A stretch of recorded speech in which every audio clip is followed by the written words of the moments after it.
झालं. आयुर्वेद के आद्य दैवत श्री धन्वंतरी जी का नमन करते हुए हम शुरुआत करेंगे।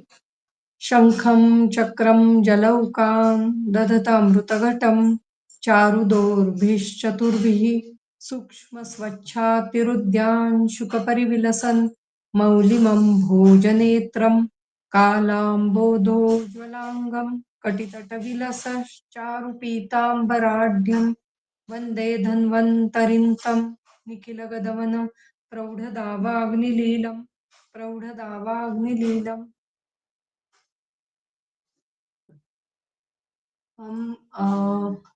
हमने त्रिविध रोग विशेष विज्ञानीय ये अध्याय शुरू किया था और अभी हम उसमें हमने देखा कि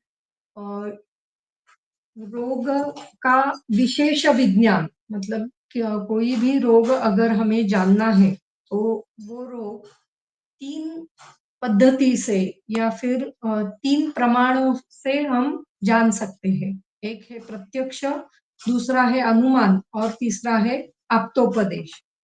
तो उसके आगे पुनर्वसु आत्रेय कहते हैं कि त्रिविधेन खलु अनेन अनेन त्रिविधेन खलु ज्ञान समुदायेन पूर्वं परीक्ष्य रोगं सर्वथा सर्वं अथ कालम अध्यवसानम अदोषम भवति न हि ज्ञान अवयवेन कृष्णेनेये ज्ञानम उत्पद्यते। तो ये जो 3 ज्ञान प्राप्ति के जो साधन है प्रत्यक्ष, अनुमान और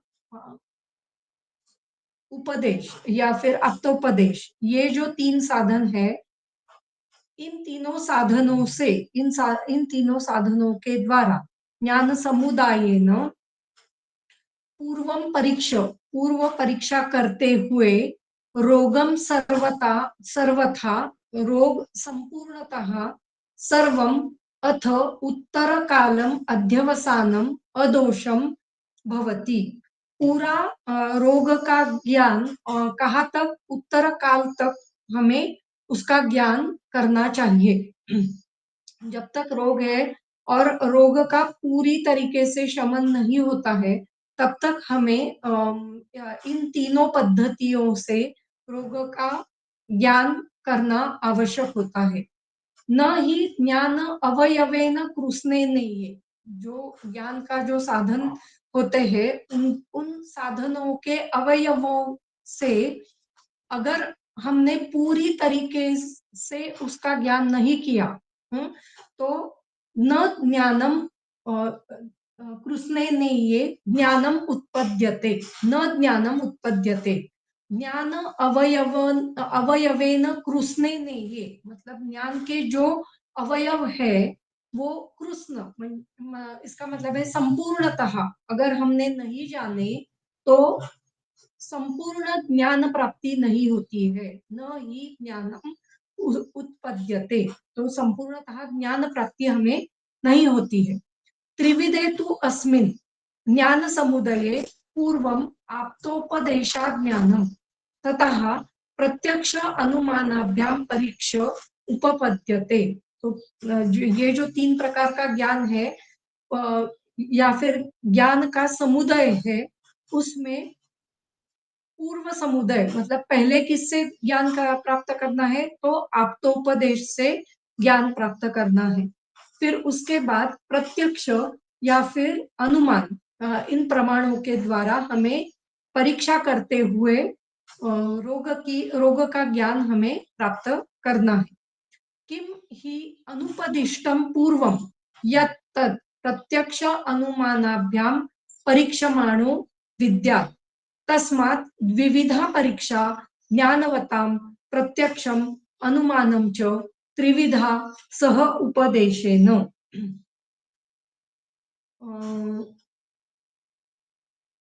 इसका अर्थ हम थोड़ा नीचे देखेंगे, इसमें थोड़े 2 प्रकार के अर्थ हो सकते हैं। एक तो अभी जो हम ज्ञान ले रहे हैं वो अगर आप्तोपदेश से युक्त नहीं है तो प्रत्यक्ष और अनुमान इनके द्वारा भी हम ज्ञान कर सकते हैं। और तीसरा ज्ञान है उपदेश के द्वारा। तो ये उपदेश हमें अलग-अलग प्रकार से मिलता है। एक तो जो हमारे गुरुजन है, जिनका अनुभव होता है, उनके द्वारा ये ज्ञान मिल सकता है। तो उनको कैसे उनको कैसे ज्ञान प्राप्त होता है, तो उनको भी प्रत्यक्ष और अनुमान के द्वारा ही ज्ञान प्राप्त होता है। और अगर किसी ने उपदेश किया हो, तो तीसरी तीसरे प्रकार से ये ज्ञान प्राप्त हो सकता है। लेकिन कोई गुरु या फिर कोई व्यक्ति ऐसे होते हैं कि जो इतने बुद्धिमान होते हैं कि वो खुद ज्ञान प्राप्त करते हैं। ये ज्ञान उनका ज्ञान प्रत्यक्ष और अनुमान के द्वारा प्राप्त होता है। और फिर उसके बाद वो उपदेश के द्वारा ये ज्ञान आप अपने-अपने शिष्यों को बाँटते हैं। तो शायद ये भी उसका अर्थ हम ले सकते हैं। तो ये अर्थ हम नीचे चक्रपाणि दत्त की टीका में देखेंगे। ज्ञानसमुदायेन इति ज्ञानसमुदायः प्रमाणसङ्घातः।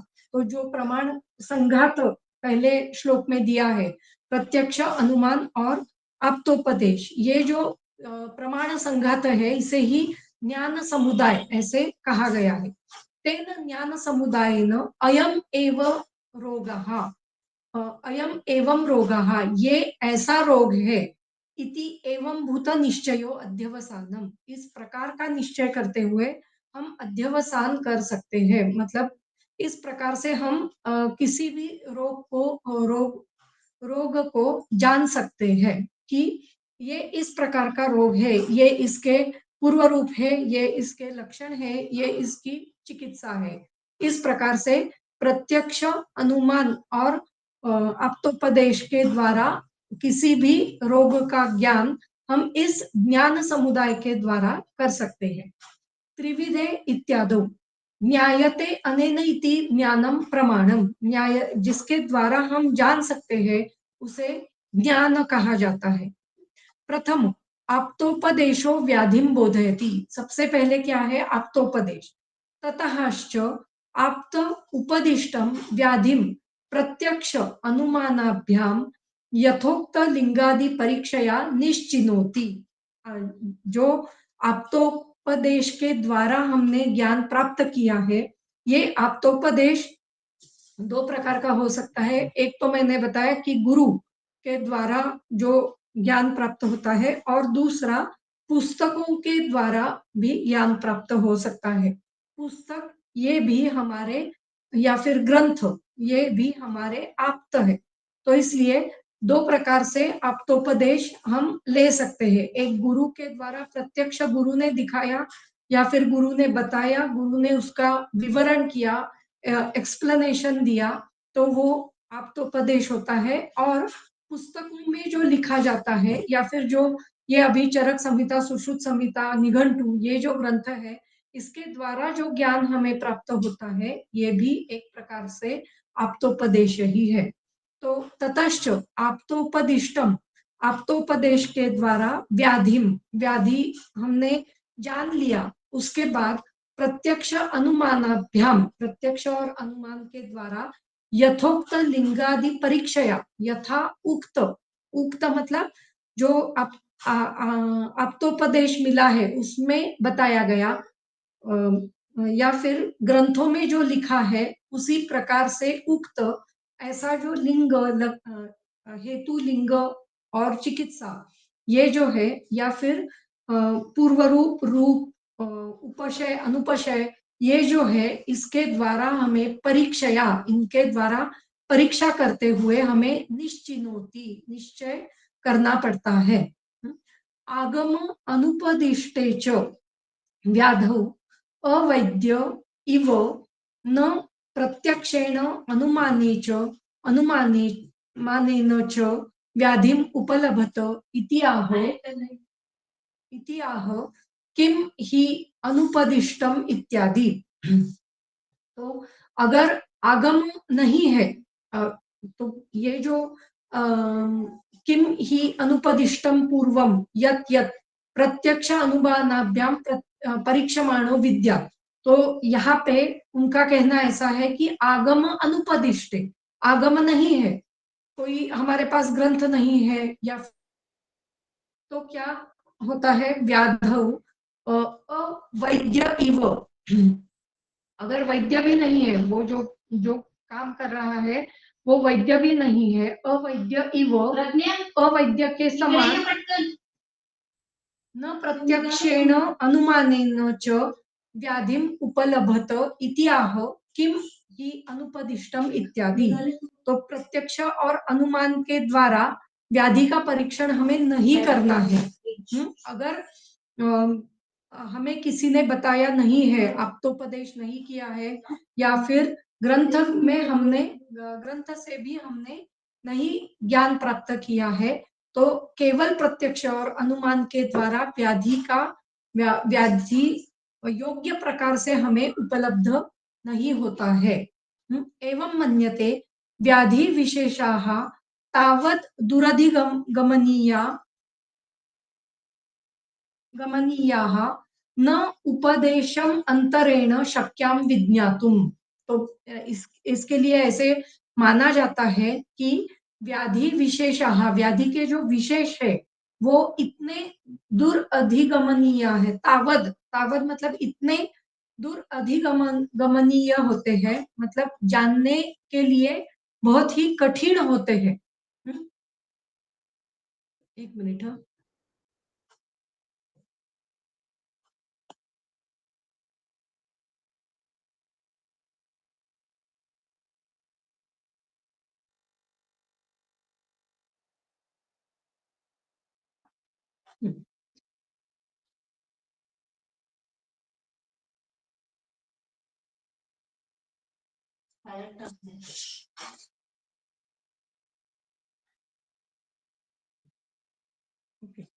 तो व्याधि जो होते हैं वो इतने, व्याधि के विशेष जो होते हैं तो वो इतने दूर अधिगमनीय होते हैं, दूर अधिगमनीय मतलब कठिन होते हैं, समझने में कठिन होते हैं। न उपदेशम अंतरेण, उपदेश किए बिना, न शक्या विज्ञातुम, उपदेशम अंतरेण, उपदेश किए बिना वो ज्ञान करना बहुत ही मुश्किल होता है। ये अधिगत वैद्यक शास्त्राः ते प्रतिपादयन्ति एव व्याधि विशेषान्। जिन्होंने वैद्यक शास्त्र का अधिगमन किया है, जिन्होंने वैद्यक शास्त्र योग्य प्रकार से जाना है, पढ़ा है, उन्हें प्रतिपादयन्ति एव, वो ही जान सकते हैं क्या, व्याधि विशेषान, वो ही व्याधि के विशेष जान सकते हैं, योग्य मार्ग से, योग्य तरीके से जान सकते हैं। तस्मात् आगमने आगमेन ये व्याधिना हेत्वादि विशेषाः प्रतिपादिताः तान् प्रत्यक्ष अनुमानाभ्याम उपलभमानो व्याधिम निश्चिनोति। इसलिए ऐसे कहा है कि आगम के द्वारा व्याधि के हेत्वादि विशेष जानने के बाद, प्रतिपादिताः, प्रतिपादिताः मतलब जान लेने के बाद, या फिर जो जान रहे हैं, उन्होंने ही प्रत्यक्ष और अनुमान के द्वारा, प्रत्यक्ष अनुमानाभ्याम उपलभमानो व्याधि निश्चिनोति, प्रत्यक्ष और अनुमान के द्वारा व्याधि के विशेष जब वो जानते हैं तो व्याधि का निश्चय कर सकते हैं। अनुपदेशवान तान अनुपलभमानो अपि हेत्वादि विशेषान अशिक्षित रत्न परीक्षो यथा रत्नानां विशेषम पश्यन्नपि न अवधारयति रत्न विशेषम। तो जिनको उपदेश किया ही नहीं है किसी ने, या फिर जिन्होंने आप ग्रंथों से भी व्याधि का ज्ञान नहीं किया है, उनको किस प्रकार से ज्ञान होता है उसके लिए यहाँ पे एक उपमा दी गई है, या फिर एक उदाहरण दिया है।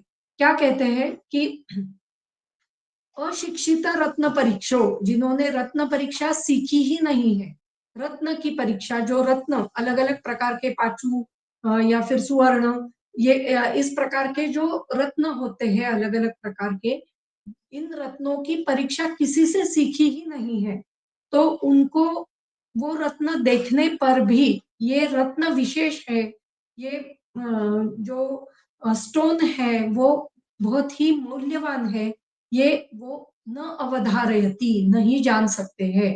रत्नानां विशेषम पश्यन् अपि, मतलब विशेष रत्नों को देखते हुए भी वो रत्न विशेषम न अवधारयति, रत्न के विशेष नहीं जान सकते हैं। तथा न अवधारयति व्याधि विशेषम इति भावः, उसी प्रकार व्याधि विशेष भी नहीं जान सकते हैं। तो इसलिए किसी वैद्य के पास जाते हुए हमें अलग-अलग प्रकार के व्याधि का ज्ञान अ, उस वैद्य के पास रहते हुए, उसके साथ चर्चा करते हुए हमें लेना चाहिए, तभी हम अ, अनेक सारे व्याधियों की चिकित्सा करने में योग्य हो सकते हैं, या फिर अनेक सारे व्याधियों को जान सकते हैं। अगर ये नहीं हो सकता है तो हमें ये जो ग्रंथ है उनका पठन तो जरूर करना चाहिए, और बीच-बीच में ये पठन होना ज़रूरी है, क्योंकि ये जो ज्ञान है वो अ अ, ये हम ऐसा कह सकते हैं कि थोड़ा स्लीपरी है, तो ध्यान में नहीं रह सकता है। इसलिए हमें उसका जो ये ये ज्ञान पुनः-पुनः ग्रंथों के माध्यम से हमें फिर से उस ज्ञान को पढ़ना या फिर उस ज्ञान को याद रखना ज़रूरी होता है। तभी हम योग्य प्रकार से चिकित्सा कर सकते हैं। तो इस प्रकार से ये एक अच्छा उदाहरण देते हुए उन्होंने अम, सॉरी आप्तोपदेश का महत्व यहाँ पे, फिर उसके बाद ज्ञानवतामिति आप्तोपदेशवताम, तो तस्माद् विविधा परीक्षा ज्ञानवताम प्रत्यक्षम अनुमानम च। तो ज्ञानवताम मतलब आप्तोपदेश देश करने वाले जो लोग हैं उनके लिए भी दो प्रकार की परीक्षा होती है, प्रत्यक्ष और अनुमान। तो जिन्होंने ग्रंथों के द्वारा अध्ययन किया है और जो व्याधि को जानते हैं, उनको भी प्रत्यक्ष और अनुमान के द्वारा उस व्याधि को निश्चय करना पड़ता है। तो जब तक हम प्रत्यक्ष व्याधि नहीं देखते हैं, तब तक उसके हेतु, उसके लक्षण, उसके पूर्व रूप, उसकी चिकित्सा या फिर उसमें करने करने योग्य उपशय, अनुपशय, ये जो है ये हम योग्य प्रकार से नहीं जान, उपशय, अनुपशय या फिर पूर्व रूप, ये अनुमान के द्वारा भी हम जान सकते हैं। जैसे किसी व्याधि का अगर हमें लक्षण समझ में आ रहा है, तो हम ये जान सकते हैं कि इसका पूर्व रूप क्या हो सकता है, या फिर पूर्व रूप में अगर कोई व्याधि है, तो हम जान सकते हैं कि आगे जाके ये रूप में बदल जाने वाला है। किसी भी अगर स्थूल व्यक्ति को हम देखते हैं, स्थूल व्यक्ति को देखते हैं, तो शायद इसको प्रमेह हो सकता है, या फिर कुष्ठ हो सकता है, या कोई अन्य व्याधि हो सकता है। आजकल उच्च रक्तदाब ये व्याधि आ गया है, तो ये हो सकता है। इस प्रकार से हम जान सकते हैं कि पूर्व रूप से भी हम आगे आने वाले व्याधि का अनुमान हम कर सकते हैं। तो इस प्रकार से प्रत्यक्ष और अनुमान के द्वारा ये दो महत्वपूर्ण परीक्षा ज्ञानवताम, जो आप्तोपदेश करने वाले लोग हैं, उनके लिए होती है। और जो आप और जो शिष्यगण है उनके लिए प्रत्यक्ष, अनुमान और आप्तोपदेश, ये 3 प्रकार की परीक्षा होती है। तो इसलिए यहाँ पे ज्ञानवताम इति आप्तोपदेशवताम ऐसे कहा गया है। त्रिविधा वा इति अनेन व्याधि परीक्षा समये ही आप्तोपदेशोऽपि व्याप्रियते। ग्रहणी मार्दव स्वप्न स्वप्न दर्शनादि प्रतिपत्तौ तथा दुरधिगम स्थान संशयादि प्रतिपत्तौ तथा कोष्ठ मृदु दारुणत्वादि परीक्षायां च आतुर वचन रूप आप्तोपदेशो अपि व्याप्रियत। अभी यहाँ पे और एक प्रकार का आप्तोपदेश कहा गया है कि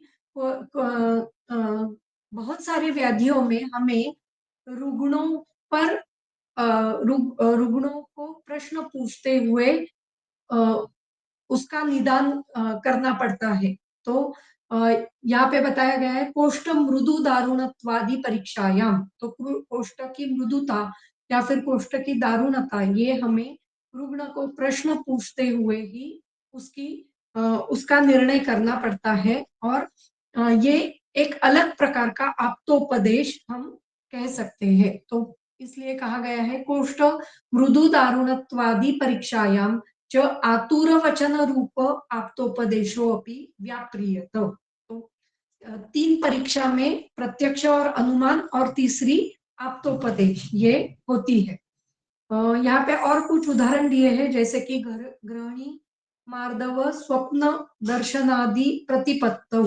तो ग्रहणी में स्वप्न दर्शन ये जो है ये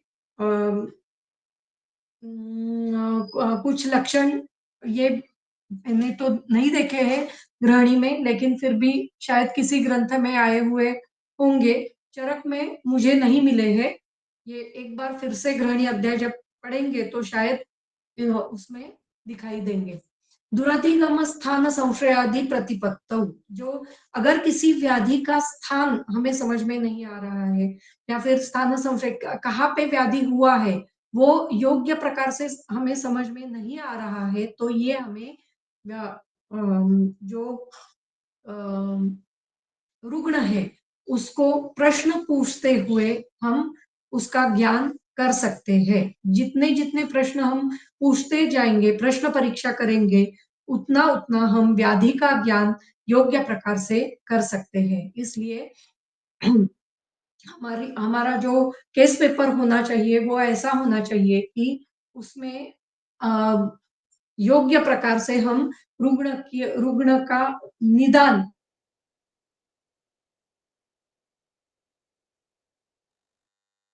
उसमें हमें आहार का परीक्षण करना है, विहार का परीक्षण करना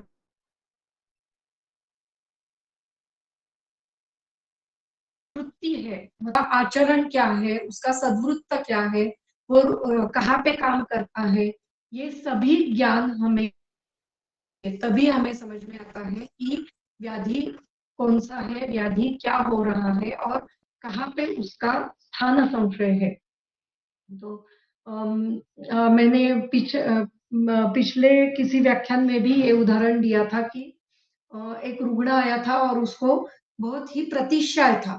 तो जो प्रतिशाय के हमेशा द्रव्य होते हैं वो मैंने देके चिकित्सा की, लेकिन फिर भी उसका प्रतिशय नहीं जा रहा था। तो मैंने प्रश्न परीक्षा की और प्रश्न परीक्षा में मैंने उसको पूछा कि आपके घर में एसी है क्या और आप एसी के नीचे सोते हो क्या? तो ये करने के बाद समझ में आया कि हाँ, उनके घर में एसी था और वो बराबर एसी के नीचे सोते थे। तो मैंने कहा कि वो एसी एक तो कम कर मतलब उसका टेम्परेचर तो बढ़ा दो, नहीं तो आप थोड़ा दूर एसी से दूर सोना पसंद करो। आप आपकी जो सोने की जगह है वो बदल दो। और उनको बाद में मैंने ये स्टीम मतलब हेड के ऊपर शीरक के ऊपर स्वेदन दिया, तो उसके बाद उनका प्रतिशय जो है, जो दीर्घकालीन प्रतिशय था वो कम हो गया। तो इस प्रकार से हमें प्रश्न परीक्षा हर बार जब पेशेंट आता है तो उसको उसके लिए प्रश्न हमें निकाल के ही रखने चाहिए। हमारे यहाँ ये पूना में एक ये धोपेश्वरकर सर है, उनका अगर हमने केस पेपर देखा तो हमें समझ में आता है कितने प्रश्न वो पूछते हैं। वो हर एक व्यक्ति को एक एक घंटा देते हैं और प्रश्न परीक्षा उनकी करते हैं और फिर जाके वो निदान पर आते हैं। और हर बार जो प्रश्न पूछते हैं उसके बारे में जो कुछ उत्तर मिला है वो उत्तर प्रश्न के साथ वो उत्तर वहां पे लिखते रहते हैं। और हर बार जब पेशेंट आता है तो उससे पहले उनका उस पेशेंट के बारे में पूरा जो पहला वाला केस पेपर है उसका वो वो पढ़ते हुए वो फिर पेशेंट को अंदर लेते हैं और फिर उसके बाद उसकी चिकित्सा करते हैं। तो इस प्रकार से अगर हमने किया तो हमें रिजल्ट जरूर मिलते हैं। तो यहाँ पे जो प्रत्यक्ष, अनुमान और आप्तोपदेश, ये जो तीनों परीक्षाएं बताई है वो करना बहुत ही जरूरी है। उसके साथ ये प्रश्न परीक्षा ये भी करना बहुत जरूरी है, जिससे हमें अनुमान के द्वारा कुछ प्रश्नों के उत्तर, कुछ हेतु हमें वहां पे मिलते हैं और हम उसकी चिकित्सा, निदान विपरीत चिकित्सा करते हुए हम रुग्ण को पूरा उपशय दे सकते हैं।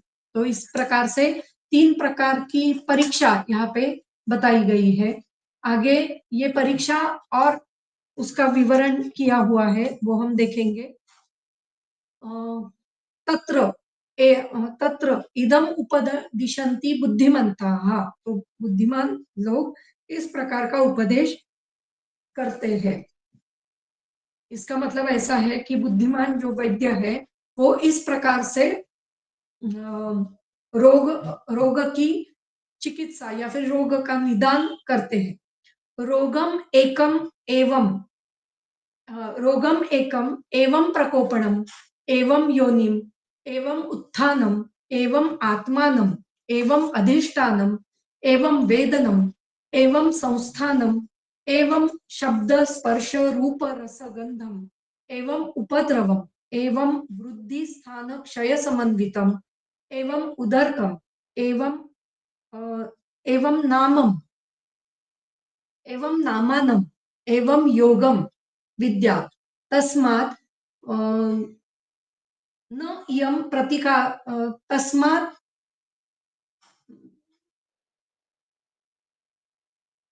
एक मिनट का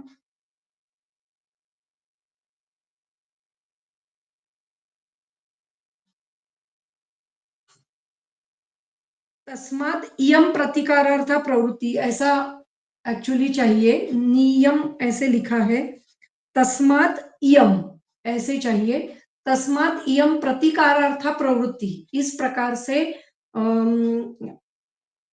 तस्मिन इयम प्रतिकारार्थ प्रवृत्ति, तस्मिन मतलब उस रोग में इस प्रकार के प्रतिकार की प्रवृत्ति है अथवा निवृत्ति या फिर निवृत्ति है, इति उपदेशान ज्ञायते, इस प्रकार के उपदेश किए जाते हैं।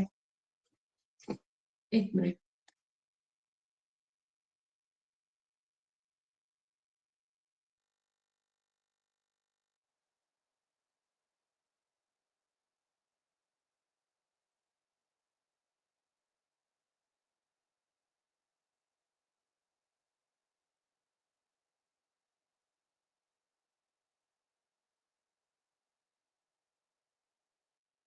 ओके, हाँ, तो तत्र इत्यादिना आप्तोपदेश देशगम्यम आह, तो आप्तोपदेश क्या कहते हैं, तो रोगम एकम, कोई भी रोग, कोई भी एक रोग अगर हमने लिया तो उसका एवं प्रकोपणम, इस प्रकार से प्रकोपण है, प्रकोपण का अर्थ दिया है प्रकोपणम वायो रुक्षत्वादि हेतु। तो प्रकोपण का अर्थ ऐसा है कि अगर वात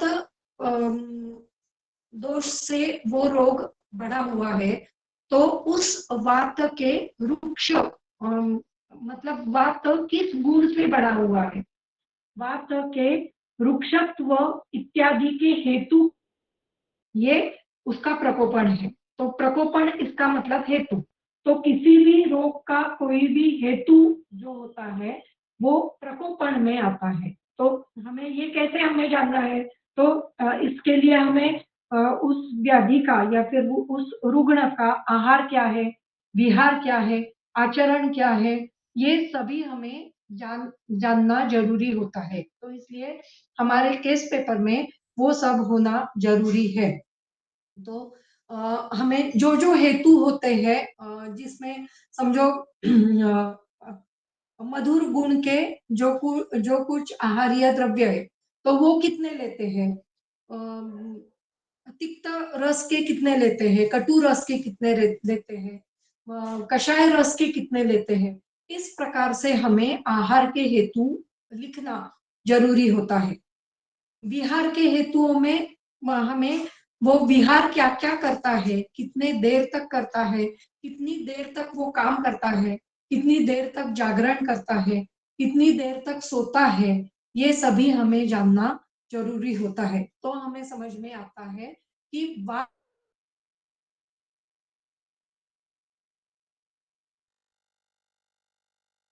में हेतु है वो अगर हम देखते जाएंगे तो हमें समझ में आएगा कि ये वात जो बड़ा है वो रुक्ष गुण से बड़ा है क्या, या चल गुण से बड़ा है, या या फिर शीत गुण से बड़ा है। किस गुण से ये वात बड़ा है, किस गुण से पित्त बड़ा है, उष्ण गुण से बड़ा है, तीक्ष्ण गुण से बड़ा है। अगर उस पेशेंट ने बहुत सारी चिली मिर्ची जो होती है उसका अगर सेवन अधिक मात्रा में किया है तो ये तीक्ष्ण गुण से पित्त बढ़ सकता है। अगर उसने उष्ण उष्ण पदार्थों का बहुत मात्रा में सेवन किया है तो ये पित्त जो है ये उष्ण गुण से बढ़ा हुआ हो सकता है। अगर उसने जो आहार द्रव्य सेवन किए हैं वो उष्ण है, वो अगर वीर्य से उष्ण है तो इसका मतलब है ये जो है वो उष्ण गुण से जो व्याधि है वो उष्ण गुण से बढ़ा हुआ है।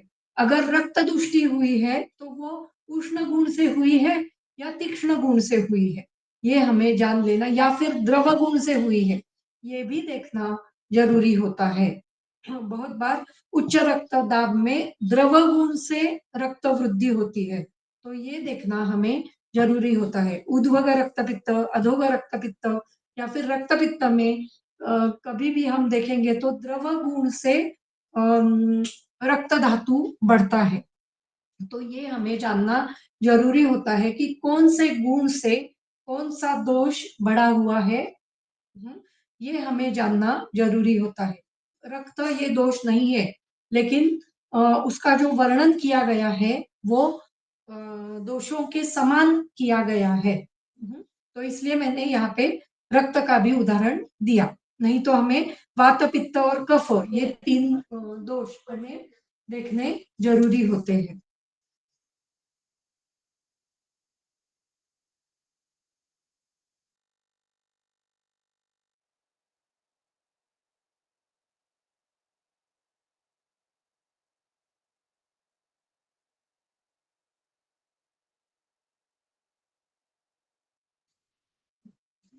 इस प्रकार से हमें एवं प्रकोपणम ये जानना जरूरी है।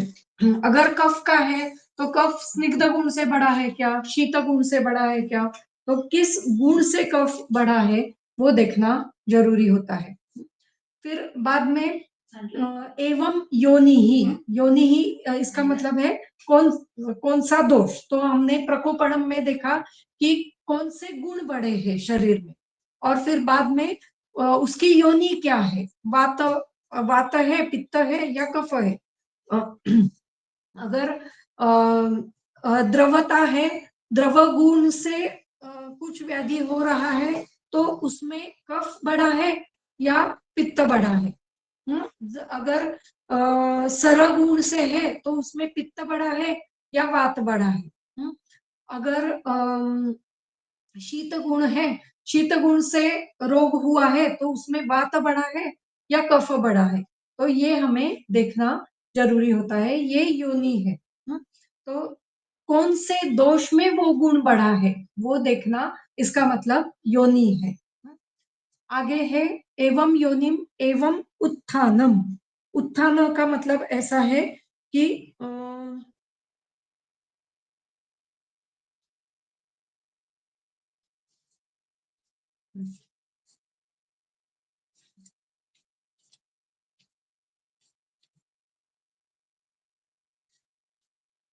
उत्थान शब्द का अर्थ थोड़ा अलग दिया है। एक मिनट,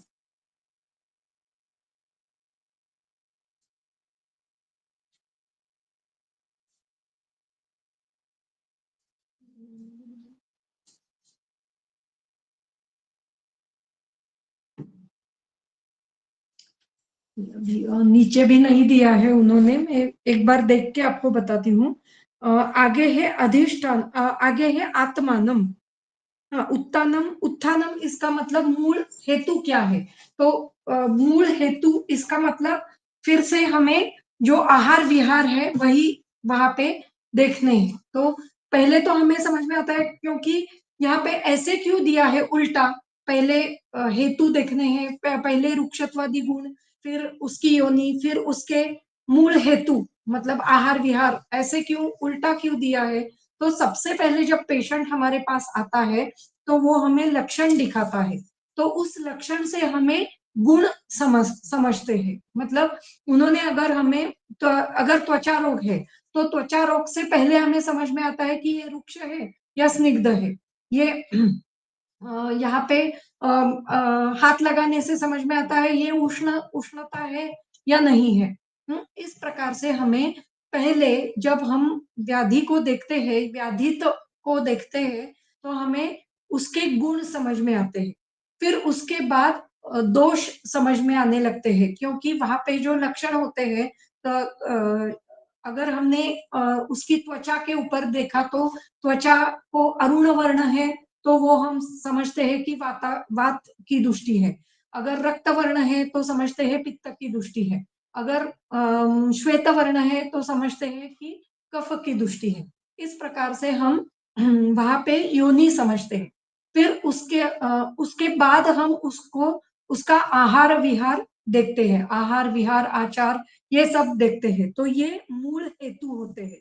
तो इसलिए जो उत्थानम ये जो बताया गया है, ये बाद में बताया है। तो एवं उत्थानम इसका मतलब है कौन कौन से आहार विहार वो लेते हैं, ये हमें जानना जरूरी है, जो मैंने पहले ही आपको बता दिए थे।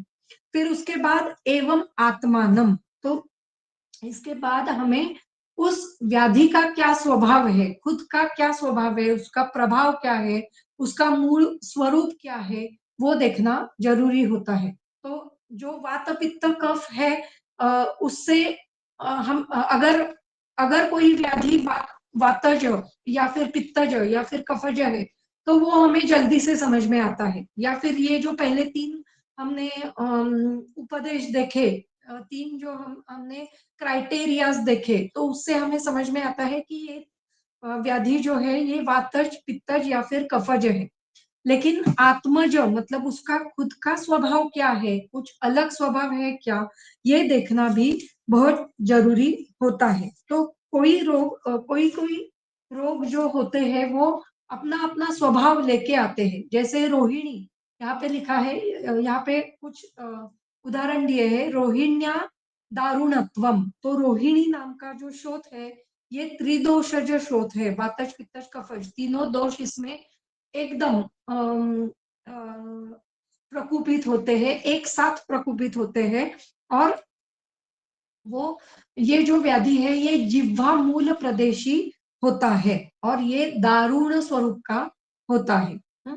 तो इस प्रकार से हमें रोहिणी व्याधि जो है उसका प्रभाव हमें समझ में आता है। तो ये रोहिणी व्याधि का विशेष स्वभाव है।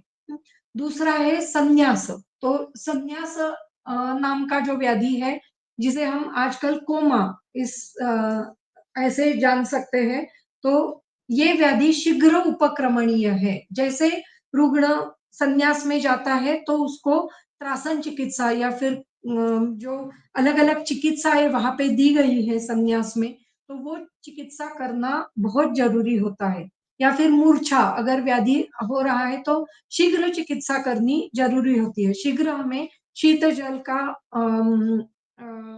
उसके मुंह पर शीत जल छिड़कना पड़ता है।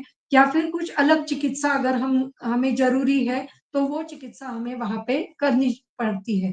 तो ये मद मूर्छा या फिर संन्यास, ये शीघ्र उपक्रमणीय व्याधि है। उसी प्रकार से एक शंखक नाम का रोग है, ये पित्तज शोथ है। और ये शोथ बहुत अलग प्रकार का है। इसमें सिर्फ 3 दिन का ये जीवन बताया गया है। तो ये असाध्य व्याधि बताया गया है। तो ये उसका स्वभाव है, ये इस व्याधि का स्वभाव है।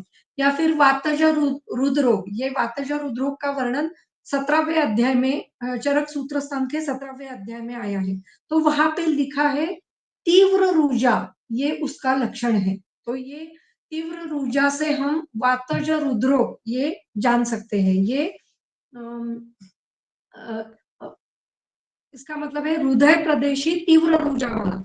तो ये इस लक्षण से हम उसका स्वरूप जान सकते हैं, उसका स्वभाव जान सकते हैं, और उसमें शीघ्र उपक्रम करना जरूरी है, ये भी हम समझ सकते हैं। उसी प्रकार वातज प्रमेह, ये जो है उसमें 4 प्रकार के प्रमेह दिए हैं, वसा, मज्जा, हस्तिनी और मधुमेह। तो उसमें जो मूत्र स्राव होता है उसका प्रकार या फिर उसका स्वरूप जो है वो बहुत अलग प्रकार का स्वरूप बताया गया है। तो ये जो है ये उस व्याधि का स्वभाव है, वातज, मधुमेह या फिर प्रमेह, उसका ये स्वभाव बताया गया है। तो ये जानना हमें जरूरी है। तो इसलिए हमें आत्मा, इसका मतलब है उसका स्वभाव जानना जरूरी है।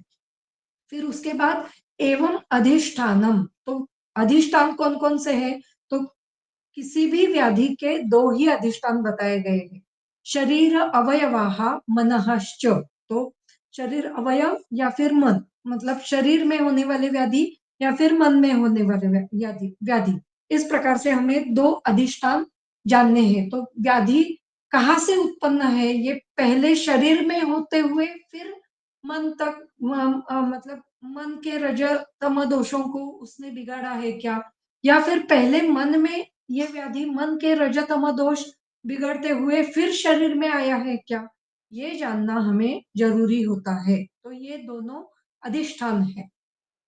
एवं अधिष्ठानम एवं वेदनम, तो वेदना क्या है, रूप क्या है?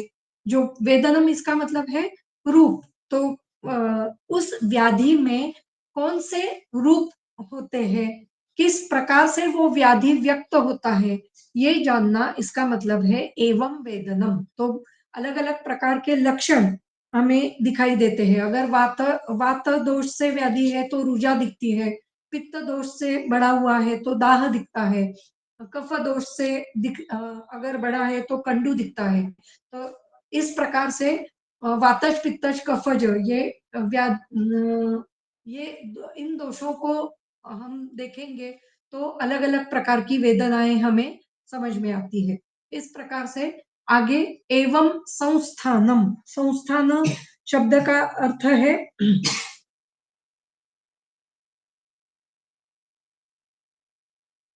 एवं संस्थानम, इसका मतलब है जो सूक्ष्म सूक्ष्म रसादि धातु है उन्हें संस्थान कहा गया है। तो कोई भी व्याधि पहले वातज, पित्तज, कफज दोषों के द्वारा दुष्ट, कोई भी व्याधि में पहले वातज, पित्तज, कफज ये दोष दुष्ट होते हैं। फिर उसके बाद वो दोष जो है वो किसी एक अवयव में, किसी आशय में, किसी कला में, किसी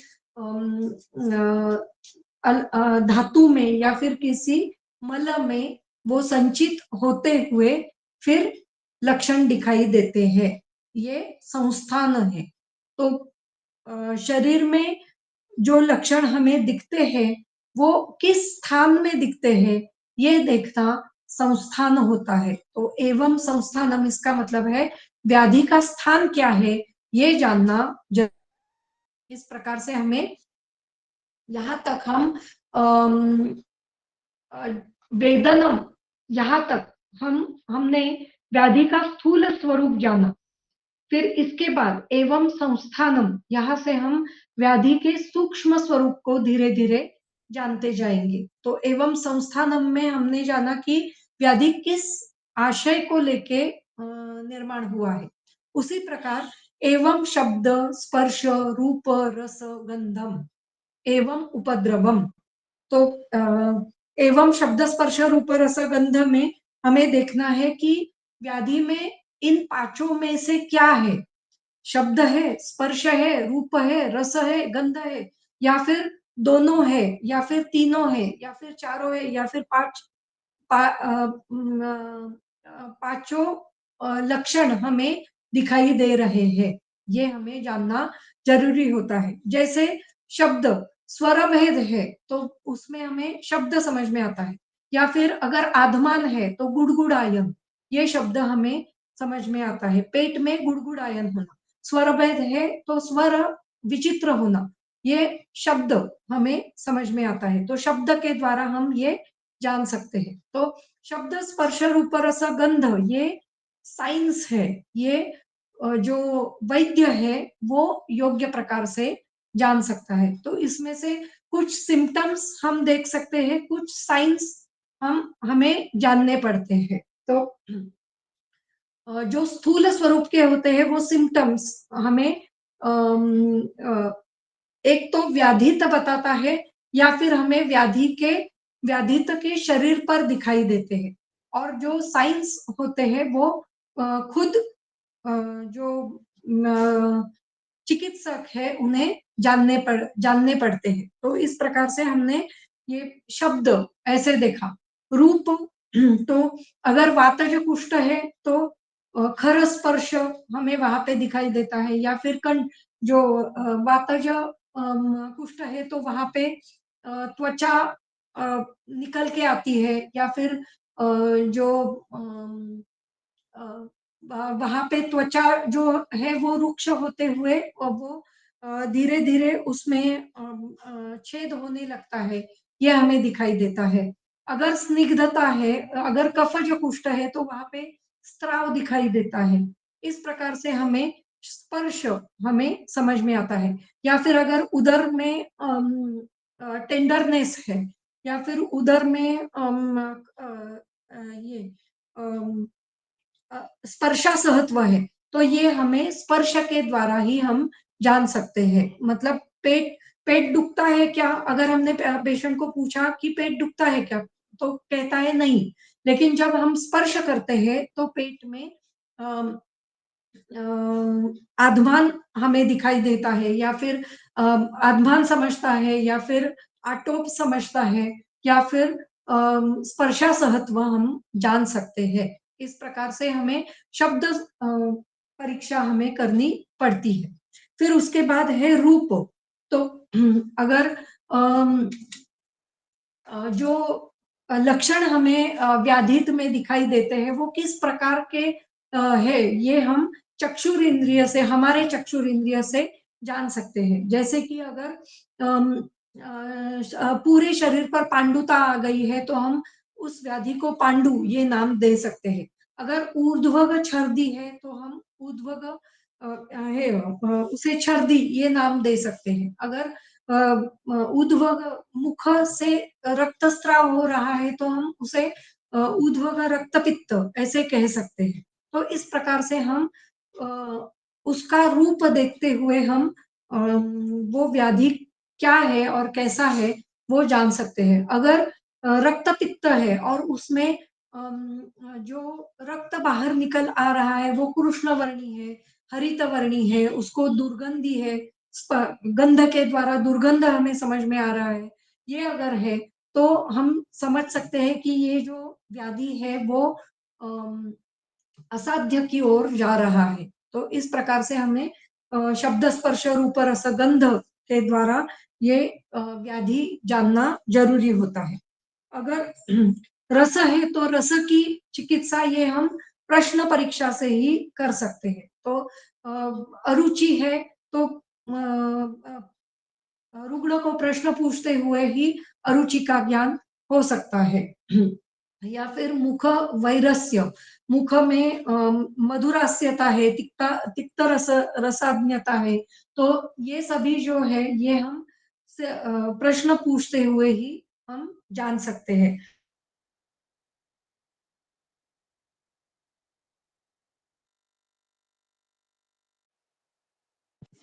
तो हम प्रश्न पूछ सकते हैं कि अ, अभी मुंह में कौन सा रस है, तो इस प्रकार से हम ये रस जान सकते हैं। जब तक वो तिक्त रस नहीं आता है, सॉरी, हाँ, तिक्त रस जब तक नहीं आता है तब तक हम वमन करते हैं, क्योंकि पित्त बाहर निकलते हुए जब तक वो तिक्त रस का पित्त नहीं निकलता है तब तक हम अम, वमन करते रहते हैं। इस प्रकार से हमें ये जो है शब्द स्पर्श रूप रस और गंध के द्वारा जानना जरूरी है। गंध में शरीर का गंध या फिर मुख दुर्गंध्य ये भी हम जान सकते हैं। इस प्रकार से ये 5 परीक्षाएं बहुत ही महत्वपूर्ण होती है। फिर आगे है उपद्रव। तो व्याधि का उपद्रव क्या है, व्याधि में कौन से उपद्रव आ रहे हैं, ये जानना भी जरूरी होता है। जैसे कि ज्वर है, वातज ज्वर है, तो उसके बाद ये कास हो सकता है, या फिर वातज प्रतिशय है तो उसके बाद कास ये लक्षण दिखाई दे सकता है। अगर प्रमेह है तो उसके बाद प्रमेह पीड़का ये उपद्रव स्वरूप आ सकती है। वातरक्त है तो संधि वक्रता ये उपद्रव स्वरूप आ सकती है। तो यहाँ पे उपद्रव और आगे उदर्क ये दोनों शब्द यहाँ पे आए हुए हैं। ये दोनों जानना हमें जरूरी है। तो जो उपद्रव है, उपद्रव और उदर्क ये दोनों अलग अलग है। उपद्रव जो होता है ये जो पहला व्याधि है उस व्याधि के हेतुओं से ही दूसरे व्याधि की निर्मिति होती है। जो पहला व्याधि है उस व्याधि के हेतुओं से ही अगर दूसरा व्याधि निर्मित हुआ तो वो उसका उपद्रव स्वरूप व्याधि हम कह सकते हैं। और उपद्रव ये लक्षण स्वरूप भी आ सकता है या फिर व्याधि स्वरूप भी आ सकता है। उदर्क ये लक्षण ही होता है। उदर्क ये हमेशा लक्षण स्वरूप ही होता है। बहुत बार व्रण होने के बाद उसके ऊपर व्रण का जो व्रण के ऊपर जो त्वचा तैयार हो जाती है वो निकलने के बाद जो व्हाइट कलर का पैच आता है, श्वेत वर्ण की त्वचा हो जाती है, ये उसका उदर्क हो सकता है और वो उदर्क बहुत काल तक रह सकता है। ये उदर्क है।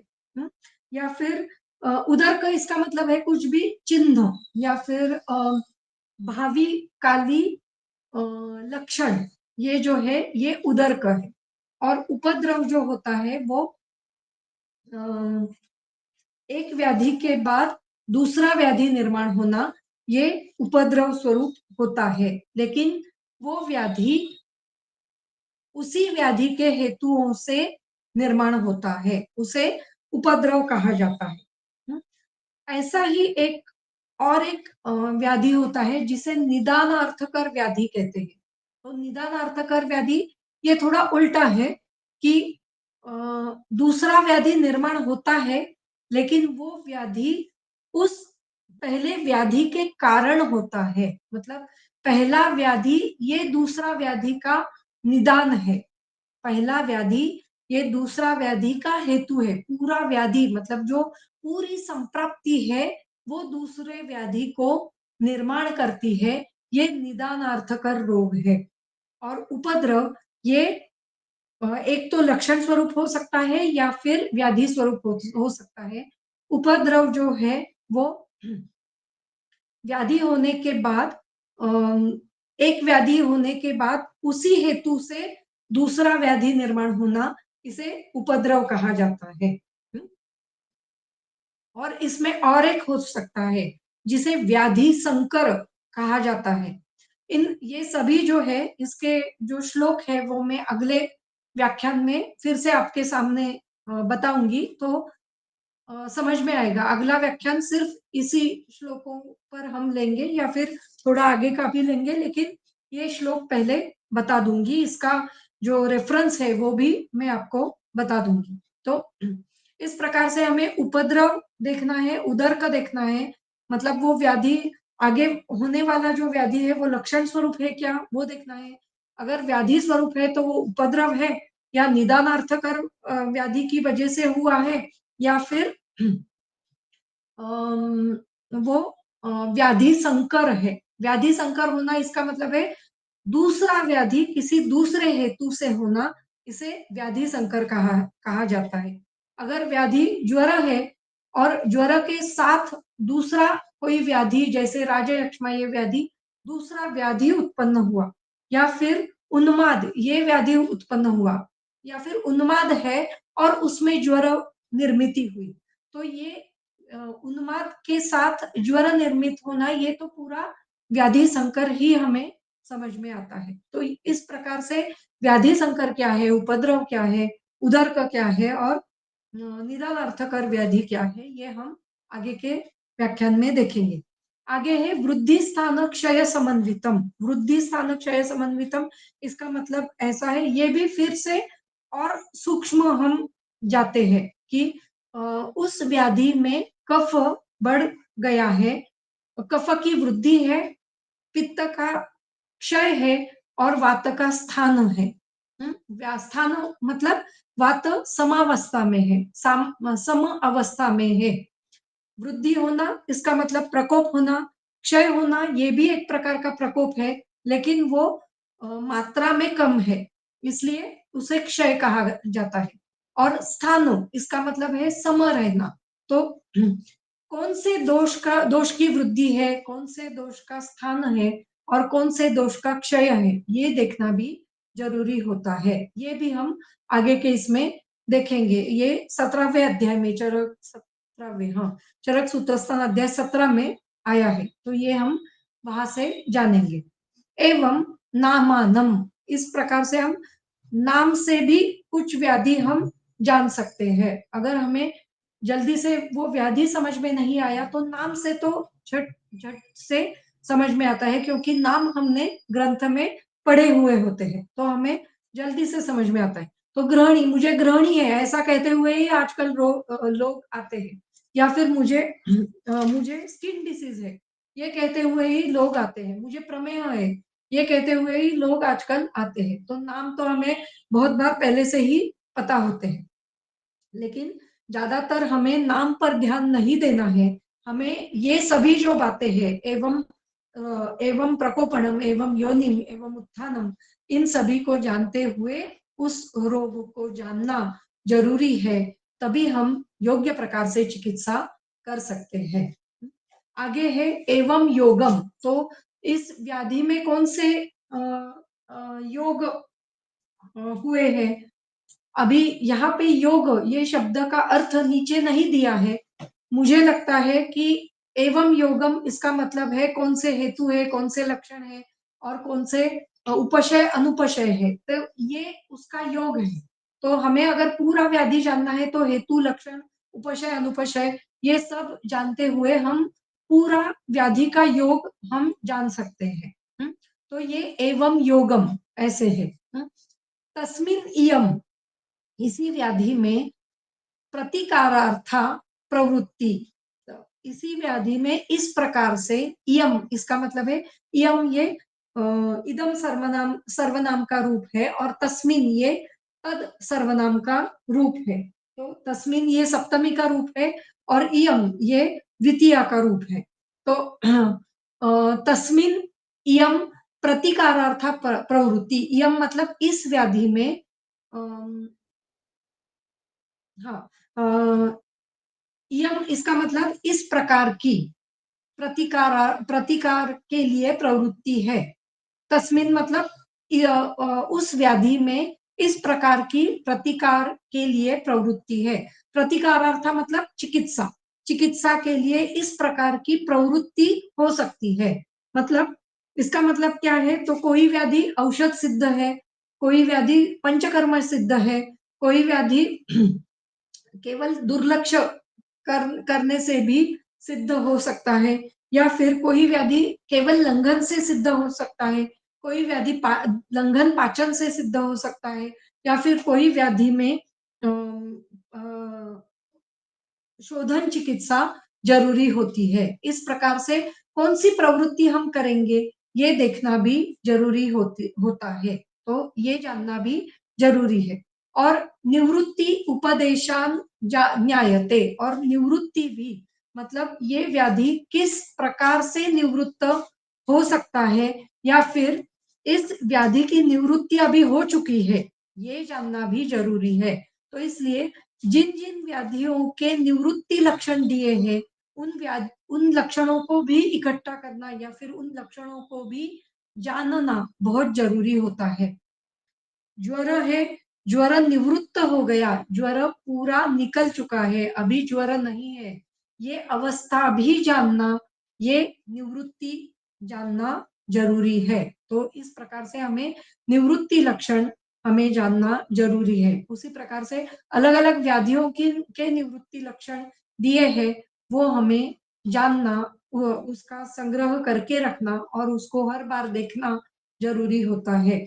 इस प्रकार से हम अलग-अलग प्रकार के व्याधि जान सकते हैं। ये व्याधि की परीक्षा है। रोगी की परीक्षा 8वें अध्याय में दी गई है। चरक विमान स्थान अध्याय 8, इसमें रोगी की परीक्षा दी गई है और चरक विमान स्थान अध्याय 4 में रोग की परीक्षा हमने अभी यहाँ पे जानी है। निवृत्ति इति प्रतिकारार्थ निवृत्ति नवज्वरे। ओके, यहाँ पे निवृत्ति का अर्थ थोड़ा अलग दिया है, मैंने अलग बताया। निवृत्ति इसका मतलब है व्याधि की निवृत्ति, ऐसे मैंने बताया। यहाँ पे प्रतिकारार्थ प्रवृत्ति ही प्रतिकारार्थ निवृत्ति, मतलब व्याधि की चिकित्सा हमें कब रोकनी है, कभी कब बंद करनी है, ये भी जानना जरूरी है। पेशेंट आता है हमारे पास, पेशेंट की चिकित्सा हमने पहले दी चुकी होती है, 6 महीने के बाद फिर से पेशेंट आता है, हम वही पहली वाली चिकित्सा देखते हुए अगर हमने फिर से दी तो वो योग्य नहीं है। पहला व्याधि निवृत्त हो चुका है क्या, वो देखना जरूरी है और फिर अभी उसके लक्षण क्या है वो देखते हुए उसकी चिकित्सा हमें करनी चाहिए। तो व्याधि प्रतिकार की निवृत्ति कब है वो जानना जरूरी है। या फिर अगर पेशेंट हमारे पास आता है 2-3 महीने चिकित्सा लेता है, अगर हमें लगता है कि नहीं इसकी चिकित्सा अभी बंद करनी है, तो हमें चिकित्सा बंद करनी जरूरी होती है, नहीं तो उसी चिकित्सा से दूसरे व्याधि भी हो सकते हैं। तो अग्नि स्थिर हो चुका है क्या, या फिर जो लक्षण व्याधि के लक्षण है वो पूरे निवृत्त हो गए क्या, इसलिए निवृत्ति व्याधि की निवृत्ति भी जानना हमें जरूरी है। तो व्याधि के लक्षण कम हो चुके हैं क्या और अग्नि स्थिरता आ गई है क्या, शरीर में बल प्राप्ति पहले जैसे हो चुकी है क्या, ये सभी देखते हुए हमें चिकित्सा की निवृत्ति भी करनी जरूरी है। तो इसलिए और हमें इतना कॉन्फिडेंस होना चाहिए कि कोई भी व्याधि आया, कोई भी जो साध्य व्याधि है अगर आया, तो हम ऐसा कह हम हमें ऐसे कहना जरूरी है कि ये व्याधि 1 महीने में, 2 महीने में, 3 महीने में, कितने महीने में क्योर हो सकता है या फिर 1 हफ्ते में भी क्योर हो सकता है या नहीं, इतना कॉन्फिडेंस आना ये जरूरी होता है, तभी हम योग्य चिकित्सा कर सकते हैं। वो अगर हमने किया तो जरूर हमें यश, चिकित्सा में यश जरूर प्राप्त होता है। तो इस प्रकार, इसलिए ये जो ग्रंथ में लिखा हुआ है ये सभी पढ़ना और उसका एप्लीकेशन करना बहुत जरूरी है। तो हम यहाँ पे आज रुकते हैं। आगे हम पहले ये उपद्रव, निदानार्थकर व्याधि और उदर को और व्याधि संकर ये देखेंगे, वृद्धि स्थान और क्षय ये देखेंगे और फिर आगे के सूत्र हम उस व्याख्यान में देखेंगे। तो यहाँ पे हम अभी रुकते हैं।